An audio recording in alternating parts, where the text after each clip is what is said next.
Hello, good morning to all students. Myself Dr. Sundar Chaudhary. Today I will teach you ESR spectroscopy. In ESR spectroscopy, it is a branch of absorption spectroscopy in which radiation having frequency in the microwave region is observed by paramagnetic substance to induce transition between magnetic energy levels of electrons with unpaired electrons.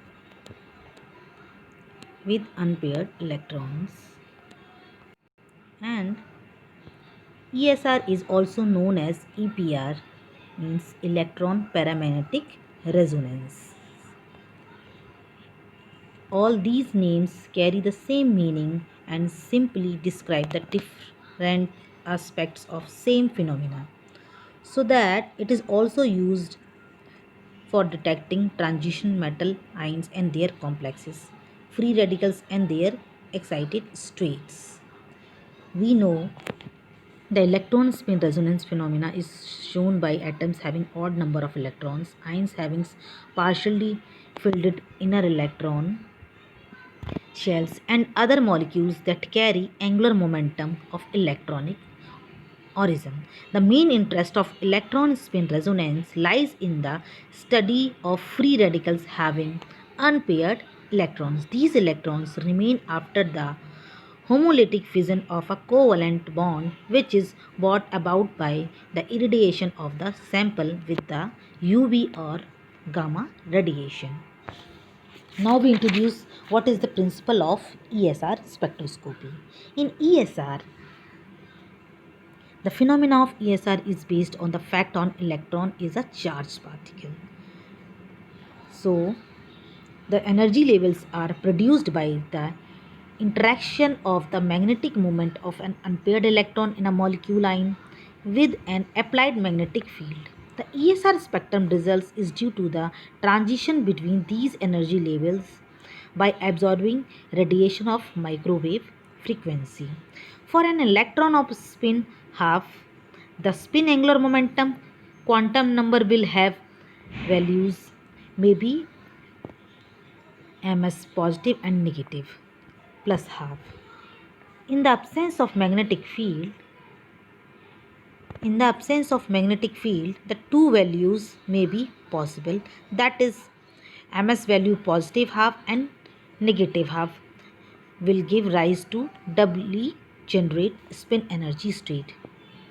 So the low energy state will have the spin magnetic moment aligned with the field and correspond to the quantum number ms will be negative half. On other hand, the high energy state will have the spin magnetic moment opposed, means anti-parallel to the field and correspond to the quantum number will be positive half. These energies states are illustrated so that if these two states will possess energies that are split up from original state with no applied magnetic field by the amount of positive mu EH. H is a applied magnetic field, so and mu E for the low energy and high energy state respectively. There H is a applied magnetic field acting on the unpaired electron, and mu E is magnetic moment of the spinning electron. You can see in the slide. In ESR, a transition between two different energy level take place by electron would consist of a single peak corresponding to a transition between these levels. When the absorption occur, the following radiation holds good, that is 2 mu E H is equal to H mu. So here mu is the frequency of absorbed radiation in cycles per second, and the relation holds good for free electron. The energy delta E of transition is more accurately given by the following relation. You can see in the slide. Delta E is equal to H mu is equal to G beta H, where delta E is equal to G beta H. In this equation, as is Planck constant having value 6.626 into 10 to the power minus 34 joules second inverse, and V is the frequency of radiation, and beta is Bohr magnet and having value 9.274 into 10 to the power minus 24 joule time inverse, and H is strength of magnetic field, which is having unit Tesla, and G is the G factor.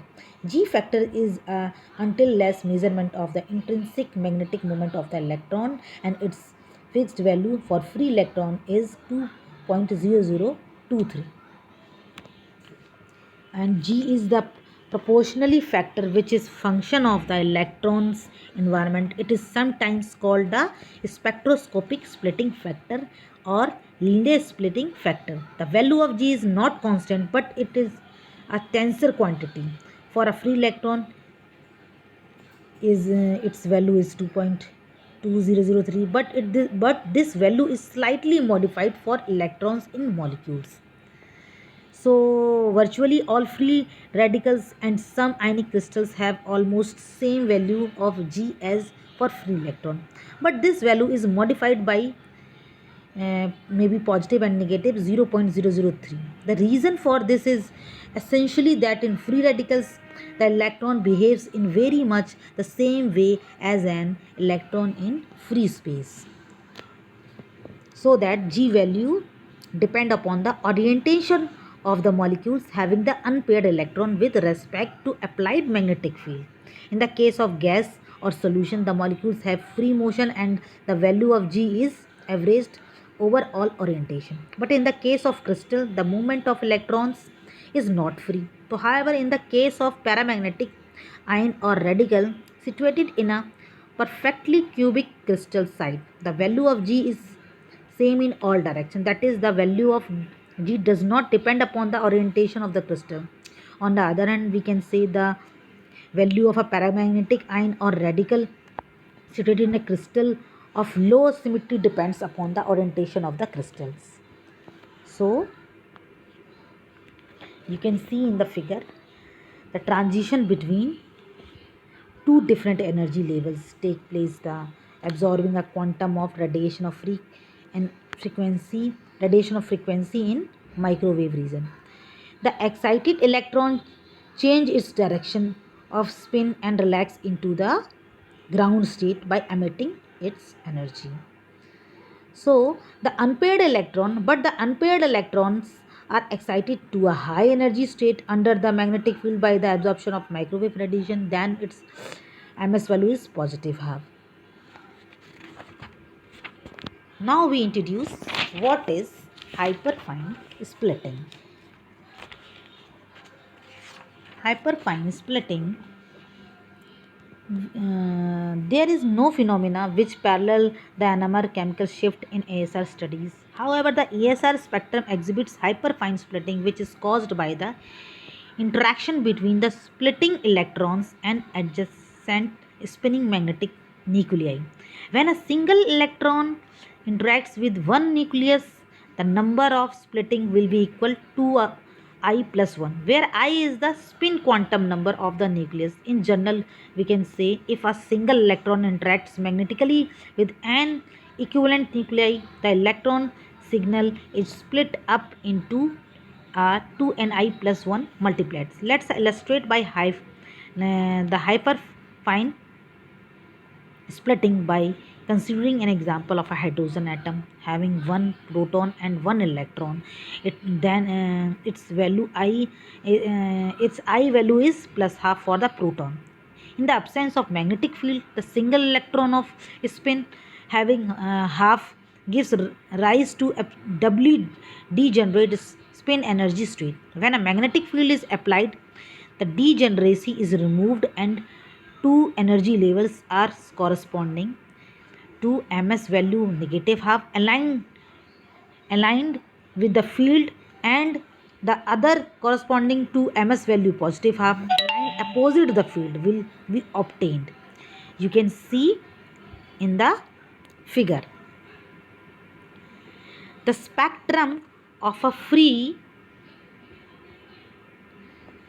electron would consist of a single peak corresponding to a transition between these levels. You can see in the figure, when the interaction between the two energy states and the nuclear spin due to the proton is considered energy, each energy state is further split up to into two energy levels corresponding. Its mi value is positive half, and mi value is negative half, where the mi is the nuclear spin angular momentum quantum number. Thus corresponding two energy states, four energy, four different energy levels are obtained. You can see in figure. Its mean ESR spectrum of hydrogen would consist of two peaks corresponding to two transitions shown in the figure. Thank you.